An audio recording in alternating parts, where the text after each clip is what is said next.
Endobeso. Kugenda mu mukaaga tifama ekintu eky'omuziki. Endobeso. Afe motuli mpola. Message obe Kamoga. Baba. Jebali. Kale sebo. Ono kadima ku beat. Oh muganda kadima oli otya sebo. Motuli mpola kye kitambula. Afe motuli mpola. Message obe dambula babunzi tanengambo wae kakubire. Wadde mutuufu. Kye kiriwo. Ekibadde kintuddemu nabo nyambe nga bwe kisoboka. Mami kadima nina omuwala. Omuwala alaganga njagala.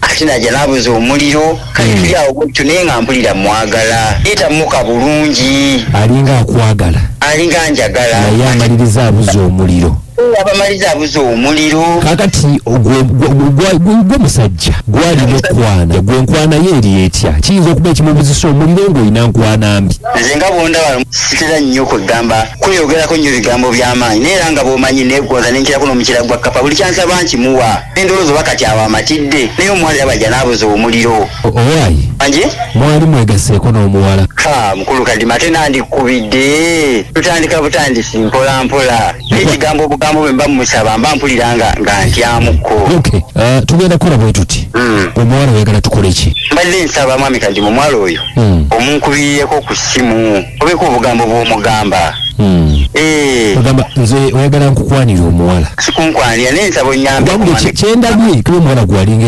yakulema omuwala teyannema naye kale nga bw'omanyi agira nanterako feesi enkanga ate awo nentamuko nendeberamu ku mpale katono sijja kukukisa empale olebera zaaki omuntu olwomwagala olumba bulumbi n'omugamba nti munnaye nkwagala n'omanyi ekifaayo era nakikubawo naye omwana ndaga nti amanyi tuli bayaaye kuba ndi muyimbi ate nga n'omuyimbi naye aba n'omukwano oli muyimbi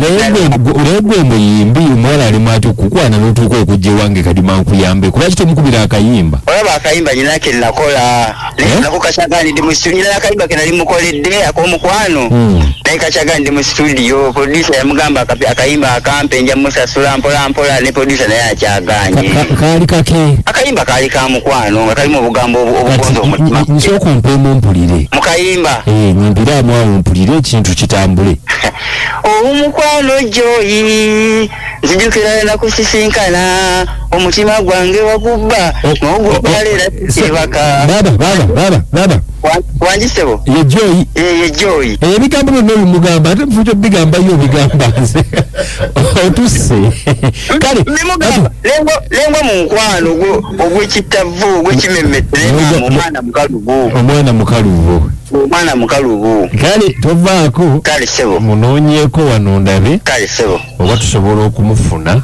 nkugamba gwegala mugambire nti omwagala mugambire nti mwagala mufa irya sebaka mbeera mulowooza akayimba nziriramuko omukwano joyi zijukira enaku sisinkana kite kankube simbaaba kale sebo tovaako serimu ebizibu situukanga waata ate benisinga tagambe nti tebedetinga tebagiranga Hello. Joy. Wandi sebo. Jebaliko. Kale sebo nawe jebaliko sebo. Obulamu bugamba ki? Obulamu bulungi sebo mpuza bwose. Okay Joy, bampita kadima. Sebo nsanyusa okuwulizako sebo badde ngamba ki? Okay, nkubidde ku beat wano ku radio. Sebo. Kamoga mmanyi? Kamoga mmanyi, wow. Is my friend. Is my best friend. Is your best friend. Kakati yali agambyeeko nti akwagala oba ki kuba tugambye nti yaggambako nti akwagala naye n'olowooza nti oba asaaga oba biki Kamoga mukwano gwange just kimmanyi nti mukwano gwange kale yabyogerako awo naye nze nesikitwala nga nsonga era nga ndaba that's just my friend ng'okinga olabanga mukwano gwe. Yes. Okay, kakati ekisooka Kamoga akwagala. Wow. Ate nnyo kyekimulese ne ku radio n'ayogerako naffe. Kakati njagala naawe oleme mukaluubiriza mbeera embeera tugiyise mu bwangu gwe olireeta gy'ali. Kalo lava. Kamuga.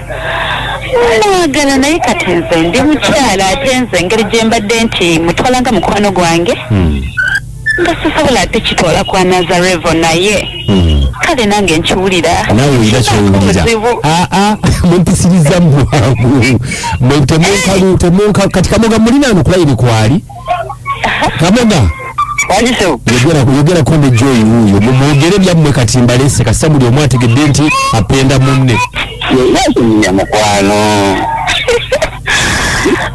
naye kati naawe ogula kibuli gyonze toŋŋamba nze nali mmanyi osaaga twali naawe wajjeko okundabako magenyini wandika nze nanjiyiri nga njidde naye ngaebikolera naawe n'olutiko bannaye omukaba agudde mulava oba omulaba naye nze nagamba nengamba kale nakulaba naye nga ŋŋamba oba nkimulage kambayingiremukko bannaye nze mpulira nkwagala Joy wandi wagendako ewa Kamoga okumulabako iye kale mugende mu maaso kati olagamba nti obankukake nze mba manyi bwejjewange oba omanyi nti omuntu bwakyale wa munne aba alina n'omuwaako ebintu bifaanagana Zeno Kamoga Kamoga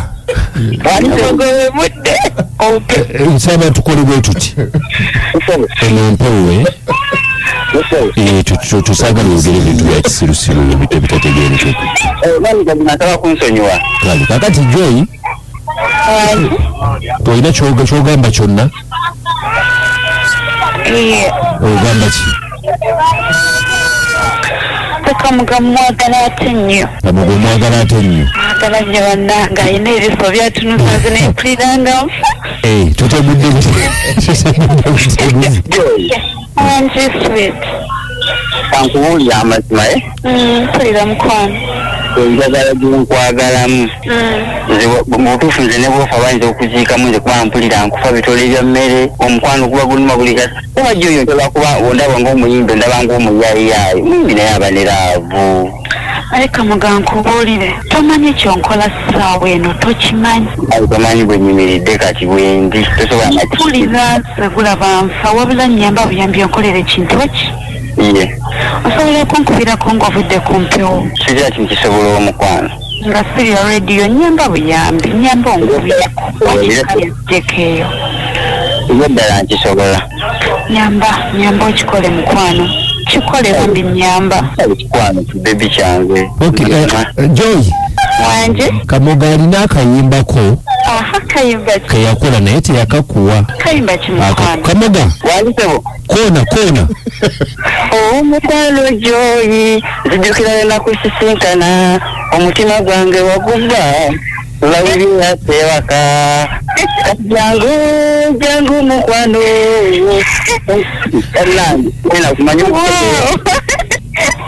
Joy okawulidde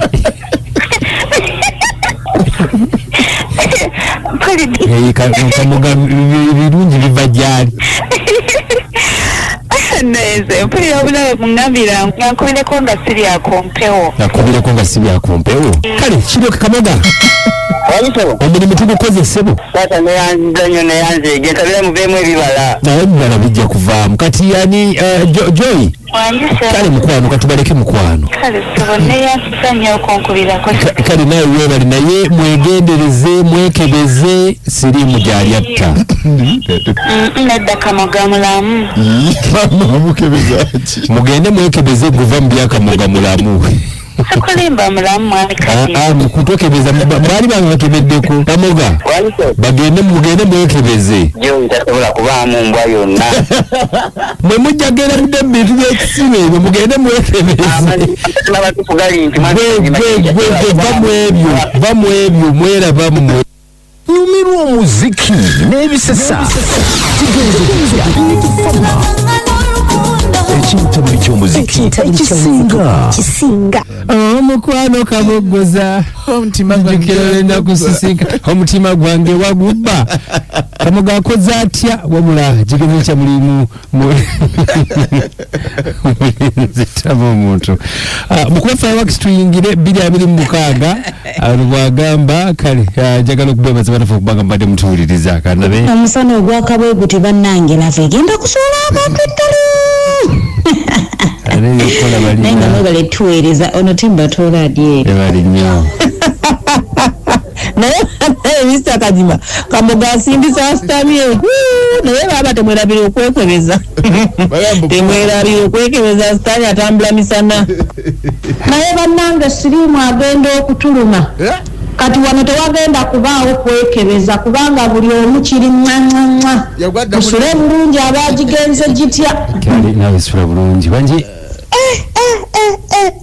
Kamoga ndowooza olabye nti ssente sigeemaanyi ate abasajja mujjenga mwokutya oba omuluwala omumatidde kikube weekigambo nti nkwagala agaane buganyi naye weetooloola mbw ate obulabo ate mbu simanyi newenfa baziikamu nze njukiza batugambanga mulekedde simanyi Victoria eyinza okukala naye mwekebeza ono bamalinde ekawuku batugambye balamu bazibu ekyobugagga kye balina bulamu naye situmanyi naffe tuwulidde biwulire kabuguzo tusembeyo Haji Kasule wano tulabe kyagamba wano ne Hajati ndowooza Haji Kadima assalamu alaikum warahmatullahi wabarakatuh mutane bali kutuweereza amannya nze Haji Kasule Rashid nga mbeera Kabowa Kamoga okwekasa nti munna amwagala agende ewaabwe amwanjule naye yokubeera nga basinkana makubo eyo bawoze mbu nkwagala nnyo nga newa mwetagenze ezo laavu zaakoma hadde tuwuno nsigadde ndi Haji Kasule Haji Kadima mukwano bale tuweereza amanya gati namponywa ne Kabowa abaana mbawulidde naye ddala obulwadde gye buli nga bw'ogambye ate n'ekirala omwami akwagala ddala atuukeko ewaka ewammwe naye ebyo okugula kaseffuliya batandika okufumbira Kamoga ebyo byadiba genda kewawo omuwala kakase nti omwagala sigadde neza tinamponyeka